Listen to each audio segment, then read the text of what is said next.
Definitely dads here. Zac and Justin, welcome into episode 99. The final one before really our ultimate goal that we've ever hit with this podcast, which will be episode 100 coming next week, where Justin and I will actually be together in California. It's going to be fun.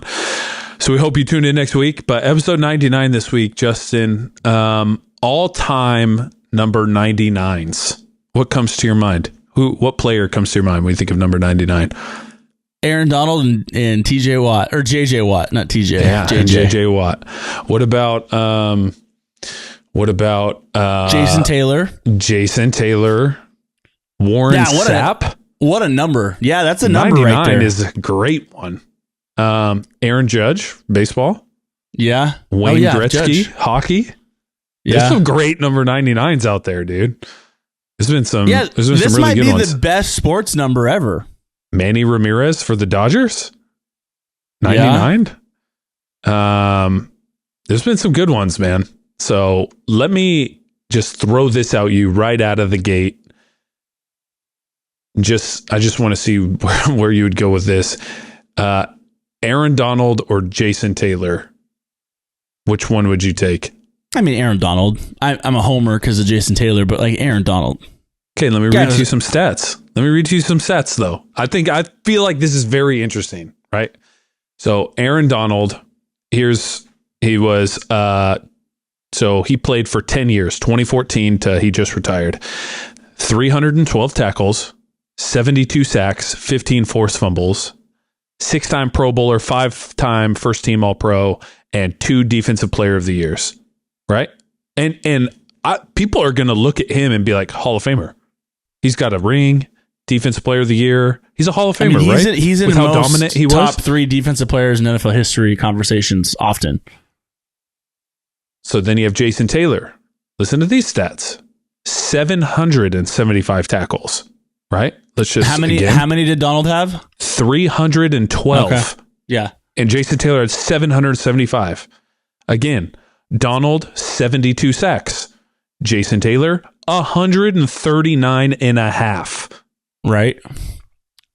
Aaron Donald, no interceptions, but 15 forced fumbles. Jason Taylor, 8 interceptions, 46 forced fumbles.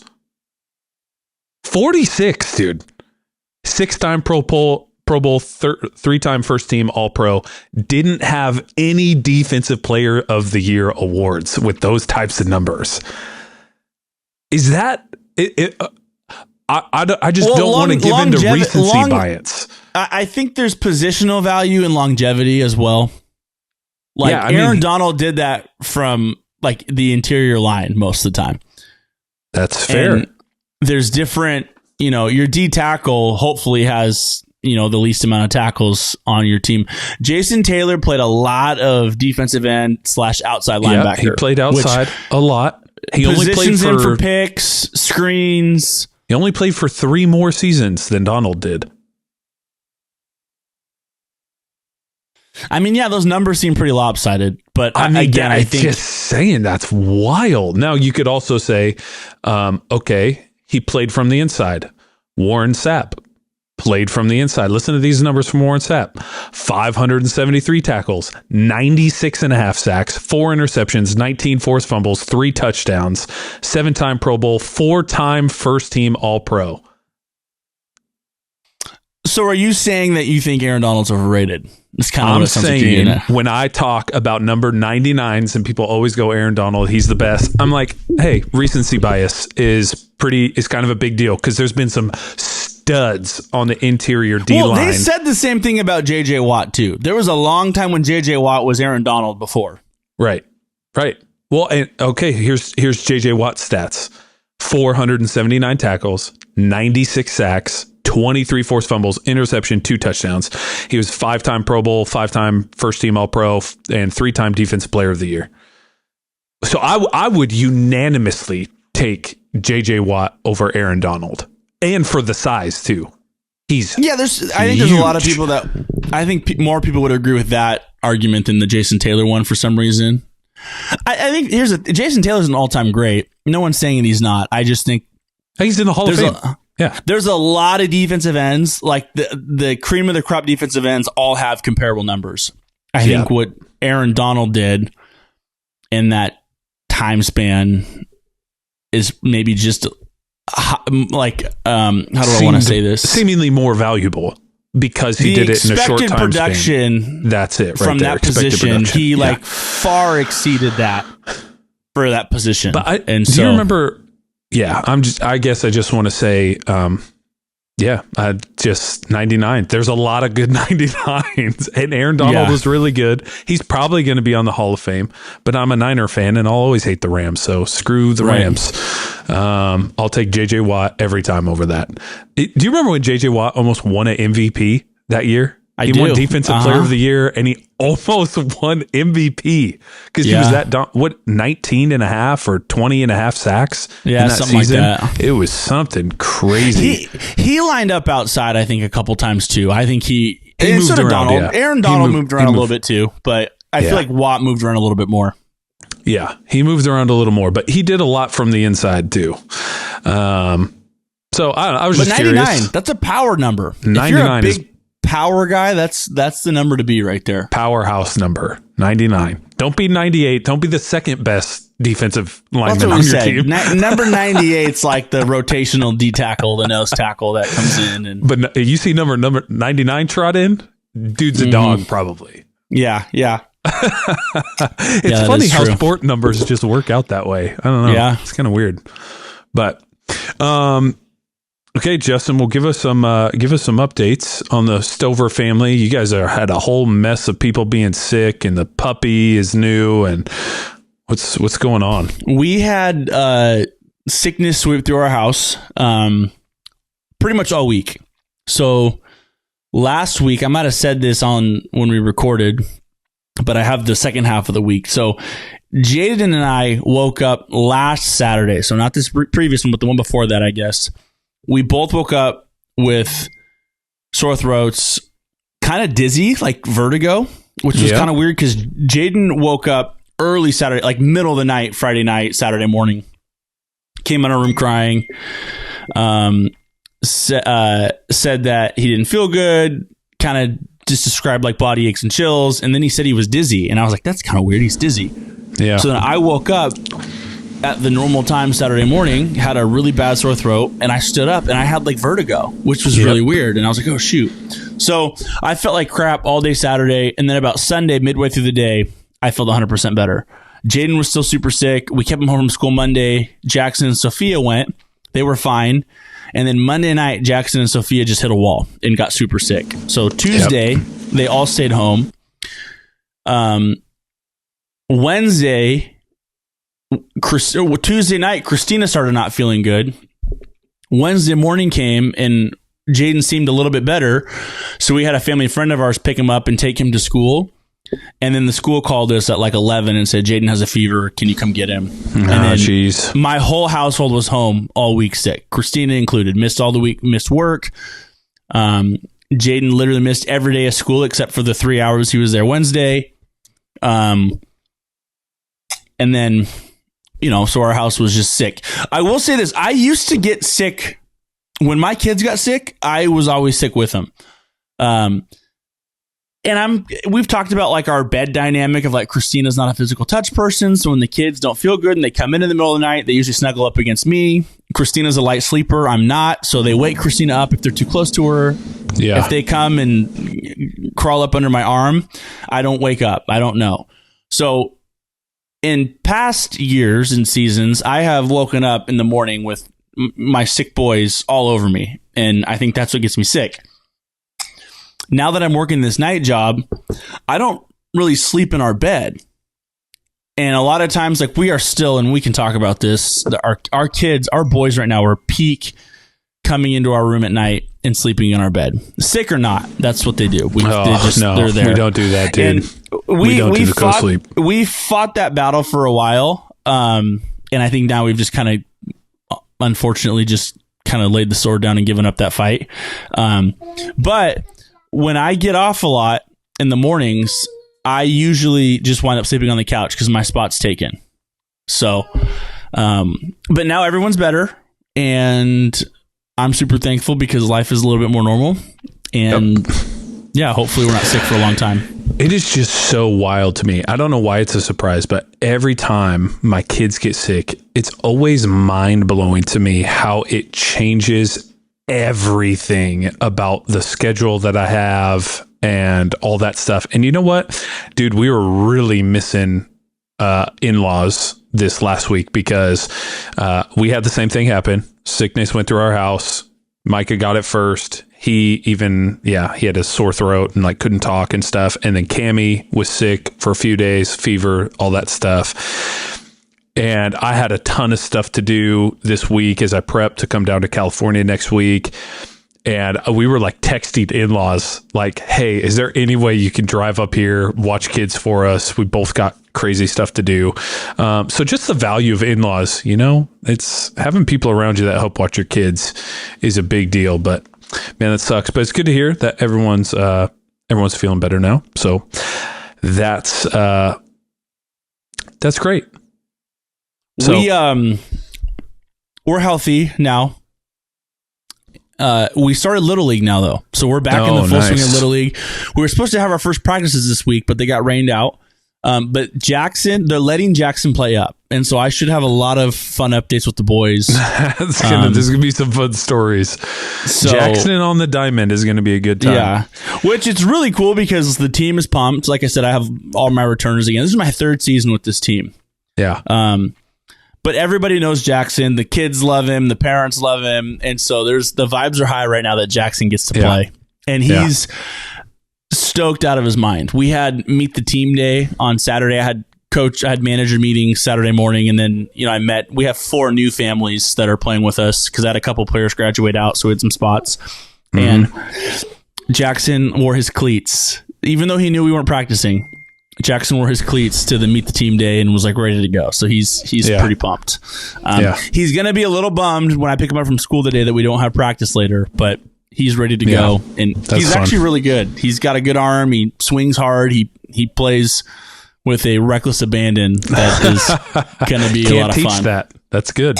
That's good. So I was going to say a unique thing I was going to share from this last week was, like you said, when our kids get sick, we would normally get sick, right? Because you can't train your immune system to have somebody cough in your eye and not get sick, right? Crazy though. Last 3 days, I had a headache. I was super tired.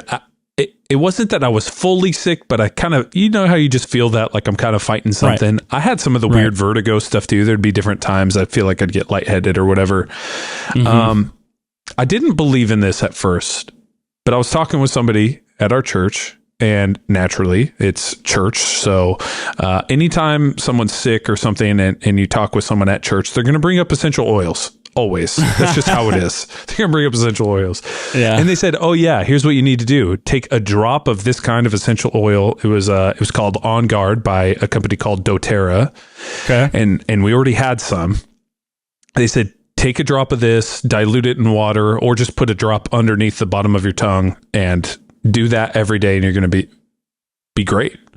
And I'm like, okay, whatever. I've had this headache long enough. I'm going to give this thing a shot. 2 days ago, I put a drop of that stuff in some water. And first off, trying to drink it and get it down. Holy crap, dude. It's so concentrated. It's insane. Dude, I woke up today, 0 headache. Totally felt great. 100%. I don't know, dude. Maybe I was coming towards the end of it anyways.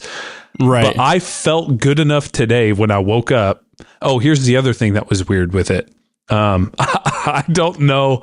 No, I'm not a doctor, so I don't know how this works or what's going on.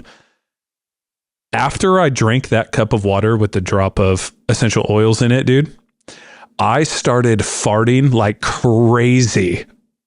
Dude, but not like bubble gut.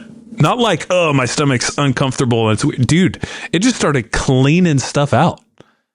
Right. Maybe that's too much information for our people listening, but something was happening. And I'm telling you, I woke up today and I'm feeling better. I don't know. Have you ever done anything like that? No, we've done the essential oil, the equivalent of the vapor rub. stuff. Okay. And Yep. Christina does the humidifiers once in a while and does the essential oils, or when the kids are sick, the whole, give them a bath and Or pour put them on their feet or whatever. Yeah. It's like spicy blue or something like that. It's called, you put in the tub. Is it not the placebo effect? Dude, Because that's what I feel like it is. Dude, I had a headache for 3 days straight, dude, and I don't have a headache now. That's not placebo. My forehead pounding, that's not placebo. Right, but I would go back to what you just said. This would just be my inclination, would be that going back to what you just said, maybe you were on the tail of it anyways. Because if you have a headache longer than 3 days, like there's probably something else going on, and maybe you were just at the end of a bad headache. I don't know though. I mean, there are people that swear by it. You could say, what if you were already on the end of your headache, but you could also say, but what if you weren't?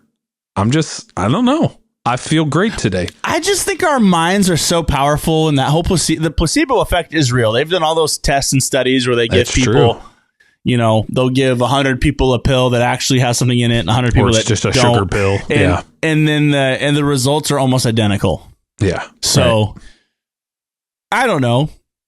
I'm just saying. I tried it and I was like, wow, this is crazy. I will say this. I would prefer to. I don't like taking stuff in general, even if I have pain. I'm not a guy that's going to just down acetaminophen or ibuprofen or Tylenol for anything. I tend to like the pain in the sense of I like to know how I'm actually feeling. I don't like going through it a day not sure if I'm actually better or if I'm just putting a blanket over it for the time being. Yeah. So if given the option to take something like an essential oil or just a natural supplement, I would lean way more towards that than taking something else. So yeah. I guess I'm not absolutely against the essential oil thing. I don't know. I am a little like, I don't think they're going to harm you, but I also am like a little skeptical if they actually legitimately work, or if you just kind of think because there's different flavors or options or purposes for them that they cover those. Right. They cover those deficiencies. Just saying, I want to bring it up because I felt very skeptical at first, but then I took it and I felt great. We need to have an essential oil mom come on and give us a more educated rundown of essential oils. Because Christina's not even like a pro with that. I know there are some people out there, and they're mostly moms, mostly women, that are like, you know, essential oil goddesses, and they swear by it, and they read all the science behind it, even though it's an article written from an Ashley Bailey who lives in Oklahoma. That's funny. But other story I was going to share, as you and I have talked, we continue to work out, try to be fit dads. And I just want to preface this by saying I am in no means by any stretch of the word jacked, right? I am not a big physical like specimen when it comes to being physically fit. But I worked out the other day, and when I got done, I was standing there, and Bree was kind of just like rubbing my back as I was standing there. And she said, she was asking me, I think she was asking me what I wanted for dinner, which is funny because that's not the part I remember. But the part I remember is she said, what do you think, muscle man? And I was like, huh. And so I asked her later, I was like, do you feel like you're actually seeing results, or were you just saying that because I like worked out and that it is what it is? And she's like, no, like I definitely see there's a difference. And I'm like, that made me feel so good. Like just that little statement made me feel so good. Like, oh, the time and effort and decisions I'm putting into this are paying off.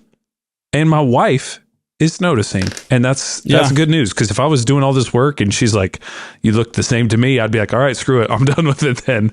But has that ever happened to you? Have you ever had a season of your life when you're working out and Bree can't tell a difference? No. No, every time I've worked out, she's like, oh yeah, I can see it. I've had a couple humbling moments where I feel like I look better, and Christine's like, "Oh, you kind of look," but she's very nice with it. She's like, she always tells me, she's like, "I always think you're like good looking, and you've always looked okay, like fine."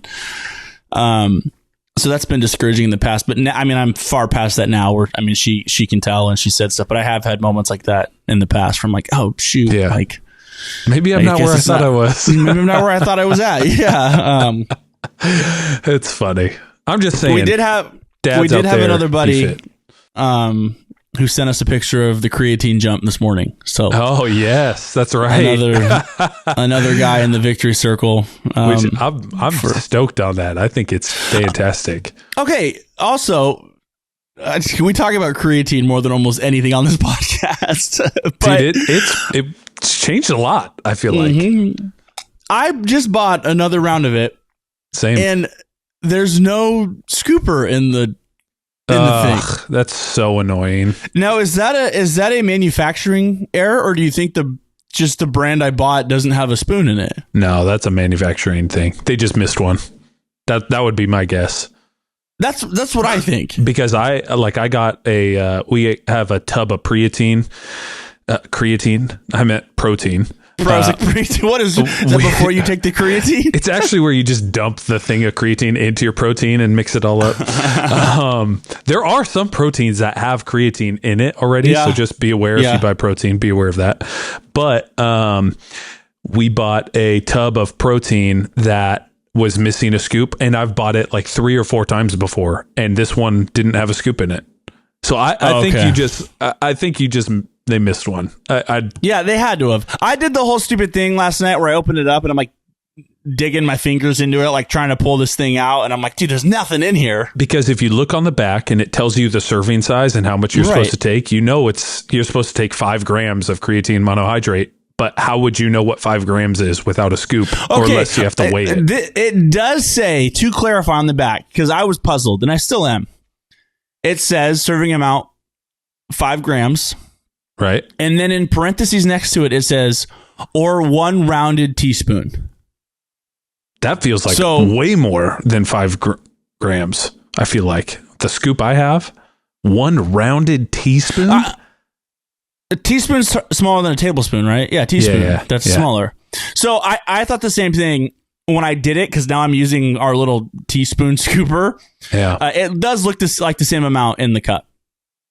So I wonder if they're just like, look, as long as you're close to 5, like you're going to be in good shape, you know, like I wonder if that's more their mentality, but I genuinely think they just missed a scoop for you. That's it. I hope so. Maybe I'll email them and maybe they'll send me a free. I'll let them know the inconvenience it was. I had the creatine powder all over myself and was really trying to get that sucker out, and it wasn't like in there. Crack addict because you're rubbing your teeth. It's all over your hands, so you're licking it off. So basically, that was me last night.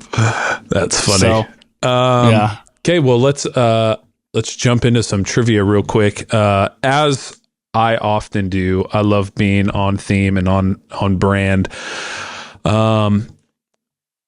This is episode number 99, and I want to ask you some questions about the greatest number 99 to probably have ever played, which I would say is Wayne Gretzky. All-time greatest hockey player ever. He has some pretty crazy stats. So I want to ask you a few of these and just talk about how crazy he was. He's probably out of all the American sports, the 4 major American sports between the NFL, NBA, MLB, and NHL, he's probably the most unanimous GOAT in his given sport, right? I mean, you have the Michael Jordan thing, but there's a lot of LeBron people in there. Tiger with golf, though. Yeah, but I mean the team sports. Like, okay. I'm like, I was going to say you're on a roster. That might be the case. Because I feel like it's pretty unanimous that he's the best ever. So I mean, there's even a lot of Jack Nicklaus. Some golf truthers, hardcore old school truthers. Yeah. So I have one of the craziest. I mean, I would say like one of the craziest hockey stats for Wayne Gretzky. He had a scoring streak known as the streak, comparable to like Joe DiMaggio when he hit his 56 game hitting streak, right? This is on par with that. But it's how many games did Wayne Gretzky have in a row that he scored a point in? He had so many games that he scored a point consecutively without missing one. So we might not have a lot of like diehard hockey people, and I am asking this for clarity. That is either scoring a goal or assisting on a goal, right? That's a point. Yep. Goals and assists. Yep. So that would mean there couldn't be a shutout. I know because Wayne Gretzky is like the Wilt Chamberlain of hockey as well, just statistically. I'm going to say 250. Okay. Wait, am I getting a window? Am I getting a window? I'll give you a window of 10. It can't be that many then, because the whole season a team's going to get shut out. Yeah, and if what do hockey? I'm going to go way less. Has 80 games in a season. Yeah, I'm going to say 65 because that'll give me to 75 and 55. That's close. No. What did I just say? 65. So I'd get 70 and 60. Yeah, I'll say 65. I'm not going to change it because you said I was close. You were close. You were very close. It's actually 51. 51. Okay. 51 games in a row with a point scoring streak. And in that time, so that's just consecutive games that he had a point in, but he totaled 153 points in that stretch. He started the 1983 season with 61 goals and 92 assists. And I know for those of you that don't know hockey, you're like, what, those numbers don't mean anything to me. That is outrageous numbers.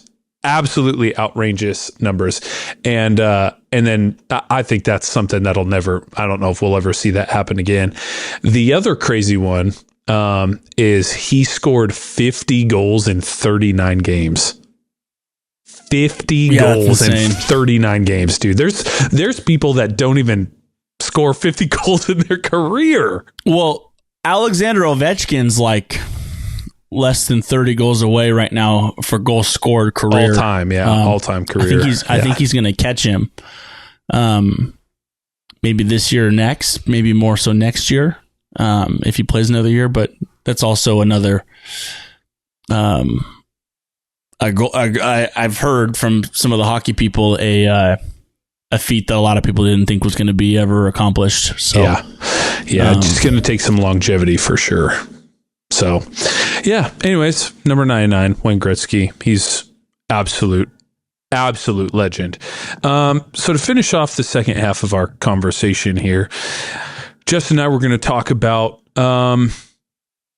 there's always a little bit of guilt and I would say like tension when it comes to leaving your house for something or like being away from your kids for a certain amount of time, extended period of time.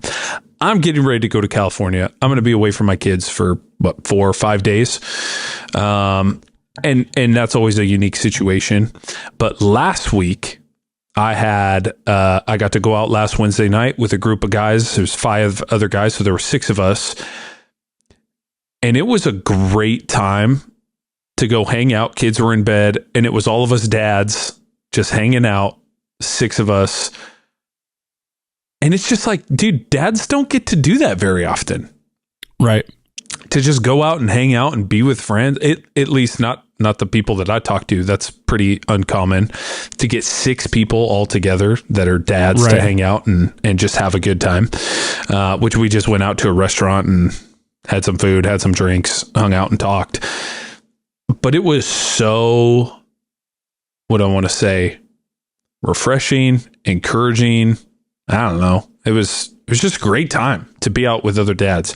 But we recognize that sometimes being away from your kids can be tough. And frankly, this might sound really harsh as I say it, but frankly, I'm at a point in my life where I need some time away at different points. Yeah. I need a break at times away from my kids. Do I love them to pieces? Absolutely. I love it to hell and back, dude. I love those kids. But man, there are times where you just need a break.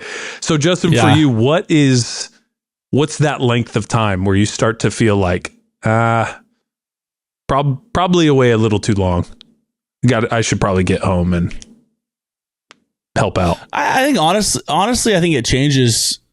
It just varies, because there are certain times when, like, even if you're going away for like a work day, not even overnight anywhere, but like, you know, I do real estate. I have some days where I'm home all the time, and I have other days where I'm gone all day. And I think the biggest factor is like the vibe I'm getting from the home base. If the kids are being rambunctious, or I can tell Christina's overstimulated, or if Christina's had a long week and it's just been a rough, like, let's say, for example, I had to get up and go somewhere in the morning, and I was up while Christina was getting the kids ready, and the kids were having a hard time getting out of the door. Like, you can just, as parents and dads, you can feel the vibe of the house. And so if I go for the day and I can sense that that's the direction the day is going, my timer is much shorter, where I'm able to like solely focus on work. I don't have that weird pull to like have to hurry home. Where I'm like, I'm not focusing on finishing up well. I'm just like, I got to get back home. Like, okay, let's wrap this up. You start getting in your head, you start getting anxious, or I get kind of cranky because I just feel the need to be back. And then there's days when I go do that and everything's fine, and I don't feel that. So I think in that regards, if it's a day-to-day thing, it just matters how I left the house, like the condition the house was in. Now, as far as long-term, you know, we do things once in a while where my mom will take the kids for the night. And, you know, she lives in Santa Clarita, and so we'll meet her halfway a lot of times, and she'll take the kids. When we were a younger family, so when, you know, I think more specifically like when Jaden and Jackson were a little younger, it definitely got to the point when like we would drop them off, we'd go back home, the house would be quiet, we'd love it. But then once you're there for like 3 hours, you kind of start missing them. And you know me, I'm sappy. I get sappy, so like I'll do that stupid little, you know, wander into their room, look at the mess, their unmade beds, and then I'm like, oh man, I miss them.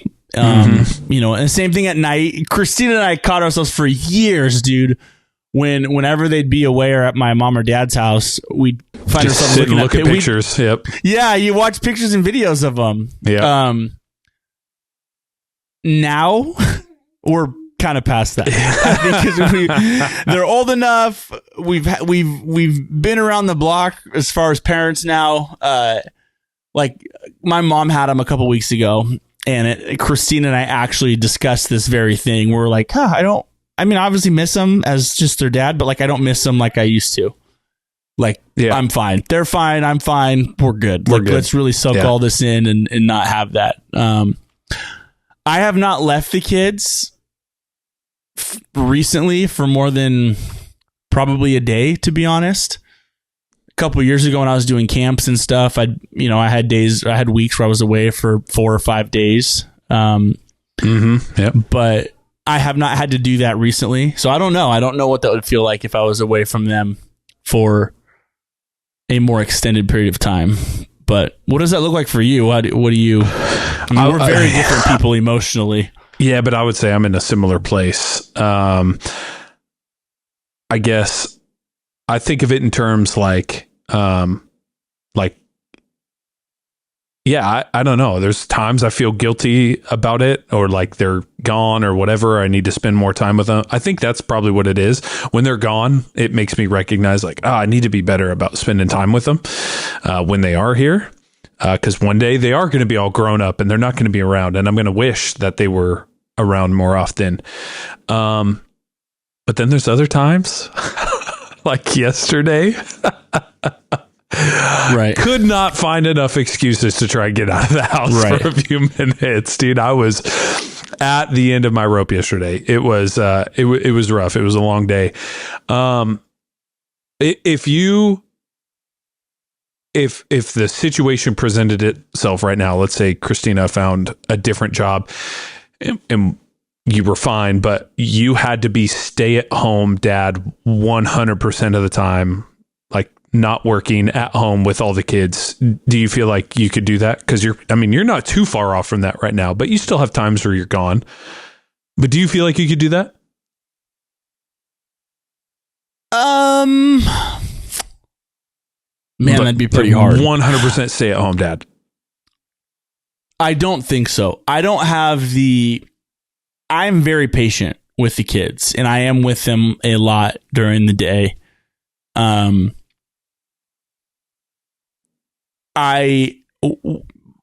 I am full, once I'm at my wit's end, there's nowhere else for me to go.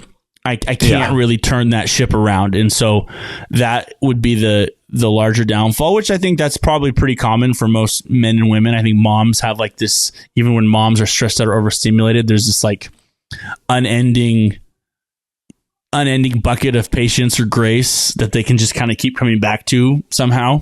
And I don't have that. Like once they tip me out, I'm done. I'm like, okay, this is over. So that would be hard.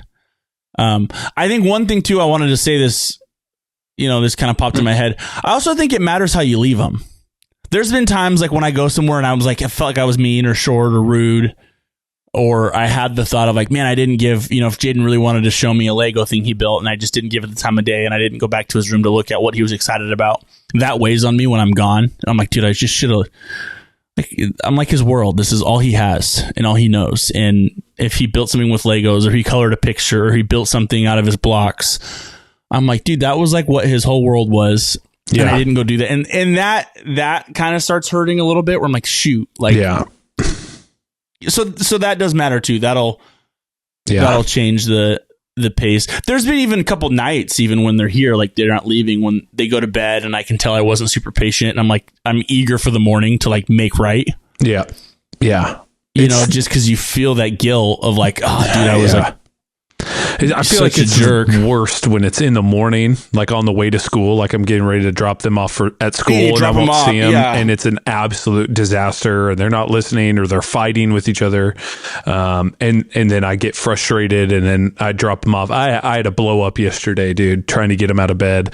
Because it all started with like a disrespect thing. Like I woke up early, made them breakfast. They both came out and complained about breakfast. Like they weren't happy about it. And I made pancakes. Like, come on.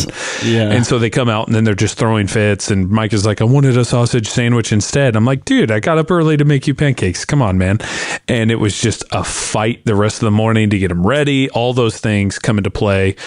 And then I get frustrated because they're not listening. They're not moving. Because I think on some level, our kids begin to tune us out when we're upset because they're just like, I don't want to hear this. So they'll tune us out. At least my kids do.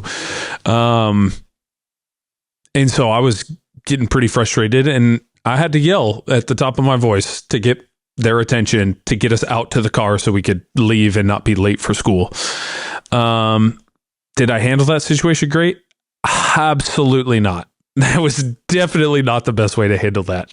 And so dropping them off at school yesterday sucked because I was just like, man, I feel like I blew it this morning already. And now they have to go like do school and like handle this whole thing after I just like blew up and went nuclear on them. Like that sucks.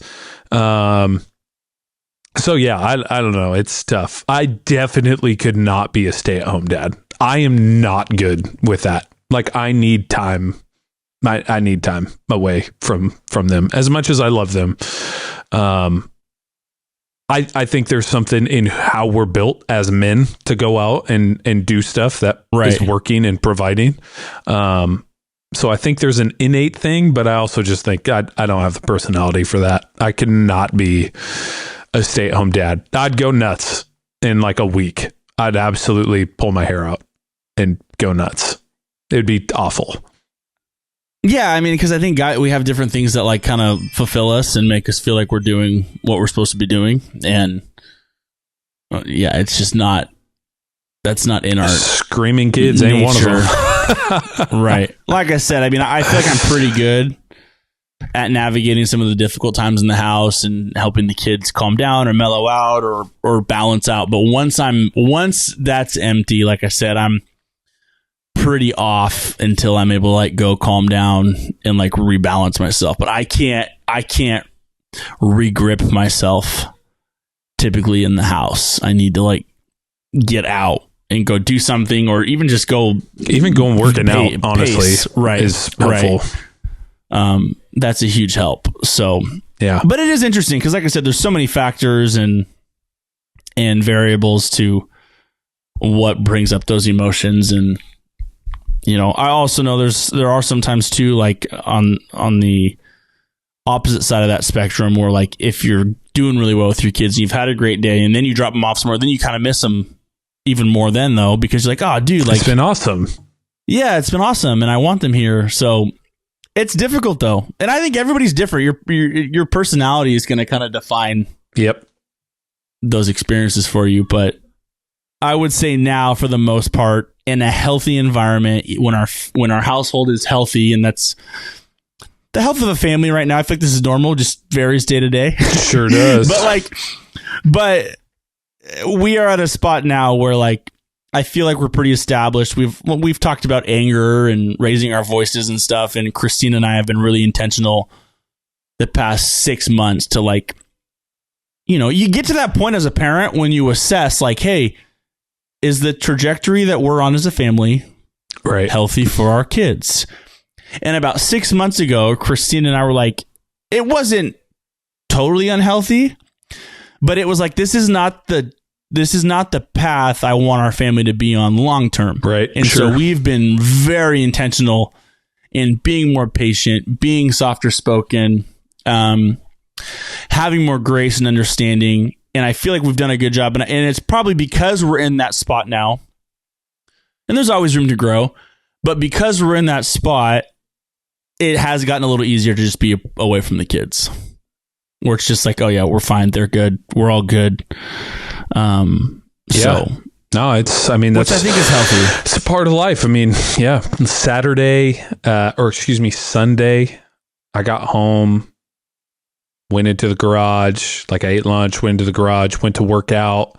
I was watching the final round of the Pebble Beach Pro-Am, which pumped for Rory McIlroy that he got that win. That was fun to see him win. But dude, he played so well. He played great, dude. But like I was in there, kids were asleep, and I was like, yeah, I'm having a great time by myself working out. I had golf on the TV in the garage, and it was just a great time. And it's one of those moments where I was like, I could be in this moment for a while and it would not bother me. So, anyways, parenting, there's some stuff for you. Sometimes we feel guilt over being with them, not being with them. Sometimes we don't. There's a lot of things. Parenting is just tough, man. Stuff across the board. There's a lot of things to learn and do as we keep getting better. Thanks for listening. Thanks for jumping in, all of you who continue to listen. This is episode 99. Next week is 100. Next one's 100. We're going to have a great Triple time. Digits. Justin and I are going to go golf next week, so we're going to have some videos for that, which will be a great time. We should have a few like closest to the hole challenges or something like that. I don't know. I'm going to be playing with clubs I've never swung before on a course I've never played before. So I don't know how good this is actually going to be for me. Are we going to try to do the range before?